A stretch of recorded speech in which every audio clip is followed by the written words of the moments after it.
Terima kasih atas waktu yang telah diberikan kepada saya. Shalom. Shalom. Salam sejahtera untuk kita semua. Salve. Assalamualaikum warahmatullahi wabarakatuh. Om Swastiastu. Namo Buddhaya. Salam kebajikan. Pertama-tama, marilah kita panjatkan syukur ke hadapan hadirat Tuhan, karena hanya atas tuntunan dan bimbingan Tuhan, sehingga kita dapat berkumpul di tempat ini untuk menghadiri acara lomba pidato pada saat pagi hari ini, dengan rangka memperingati Hari Sumpah Pemuda dan Hari Pahlawan. Terima kasih atas waktu yang telah diberikan kepada saya untuk menyampaikan pidato dengan tema Sumpah Pemuda. Hadirin yang saya hormati, sejarah bangsa Indonesia adalah sejarah anak muda. Oleh karena itu, pemuda memiliki peran yang sangat penting bagi bangsa. Pemuda pun memiliki gelar yang sangat istimewa, yaitu idealisme. Ini merupakan suatu hal yang sangat langka, karena idealisme identik dengan pengorbanan dan penderitaan. Barang siapa yang berpegang teguh terhadap idealisme tersebut, maka ia akan rela berperang dengan diri sendiri, orang lain, terlebih dengan sistem pemerintahan yang ada. Presiden Soekarno pernah mengatakan bahwa pemuda adalah agent of change. Bahkan dengan lantang beliau mengatakan 1000 orang tua hanya dapat bermimpi, tetapi hanya satu orang pemuda yang memiliki kecintaannya terhadap tanah air dapat mengguncangkan dan mengubah dunia. Seperti yang kita ketahui bahwa negara Indonesia adalah negara kepulauan yang sangat besar, dengan dianugerahi oleh kekayaan alam dan keanekaragaman yang sangat banyak, seperti ras, suku, dan agama. Akan tetapi, ini mengundang dan mendatangkan rasa iri dari berbagai negara adidaya. Mereka tidak menginginkan jika negara Indonesia menjadi negara yang berkembang dan terus melangkah maju layaknya negara adidaya. Mereka hanya menginginkan jika negara Indonesia menjadi negara yang terpecah belah. Hadirin yang saya hormati, generasi muda saat ini mengalami degradasi moral yang sangat drastis, sehingga generasi muda saat ini terkenal dengan yang namanya generasi micin, generasi milenial, terlebih lagi dikenal dengan yang namanya generasi TikTok, generasi yang hanya ingin mencari ketenaran dalam dunia maya. Perkembangan teknologi pun menjadi racun bagi generasi muda saat ini. Banyak anak muda yang telah terjerumus dan salah dalam menggunakan media sosial. Dan ini pun merupakan suatu hal yang membuat suatu negara menjadi hancur. Oleh karena itu, sebelum semuanya terlambat, setiap pemuda haruslah kita memiliki rasa nasionalisme yang tertanam dalam diri kita agar kita dapat berguna bagi bangsa dan negara.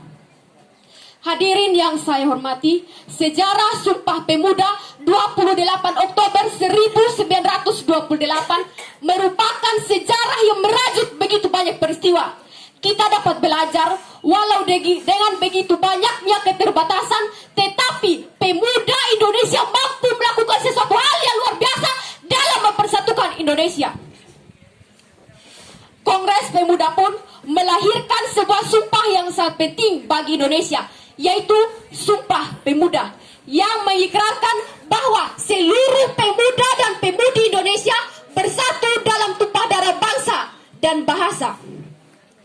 Hadirin yang saya hormati, sejarah bangsa Indonesia adalah sejarah anak muda. Setiap peristiwa penting tanah air adalah bentukan dari anak muda. Seperti 1. Sumpah Pemuda merupakan persatuan dan kesadaran nasionalisme dari setiap pemuda penjuru Nusantara yang akhirnya bergerak secara nasional untuk meraih kemerdekaan. Kedua, peristiwa Rengas Dengklok, di mana anak-anak muda dengan nekat mendesak Insinyur Soekarno untuk segera memproklamirkan kemerdekaan. Ketiga, reformasi 98, ketika anak-anak muda bergerak secara serentak dan berhasil menumbangkan sebuah era kepemimpinan dan melahirkan harapan-harapan baru bagi bangsa.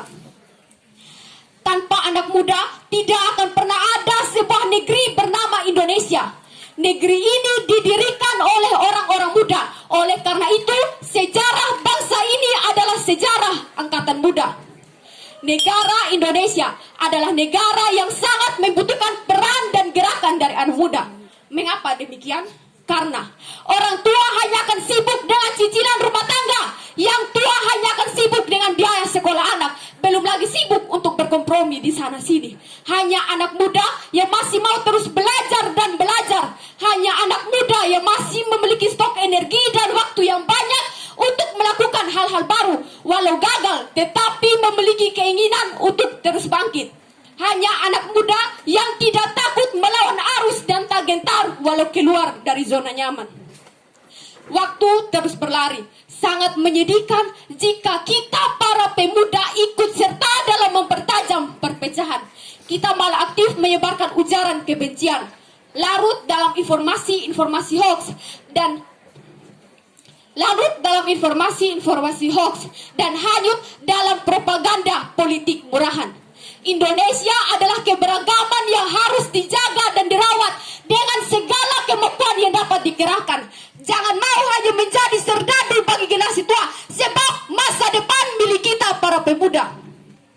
Rekan-rekan muda, zaman semakin bergerak maju dan generasi muda adalah rodanya. Menciptakan perubahan jangan ditunda-tunda.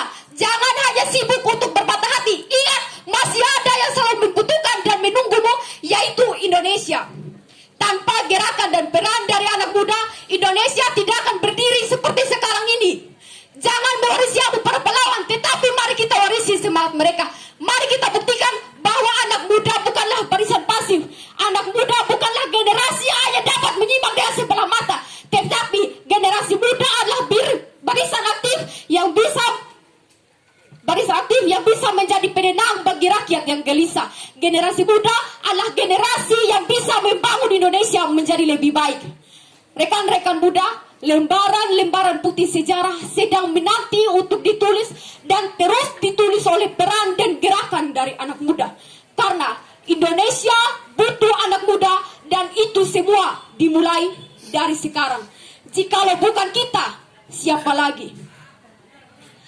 Sekian pidato dari saya. Mohon maaf jika selama saya menyampaikan pidato ada kesalahan kata yang menyinggung perasaan hadirin sekalian. Shalom, salam sejahtera, Om Swastiastu, Namo Buddhaya, salam kebajikan. Terima kasih atas perhatian hadirin sekalian.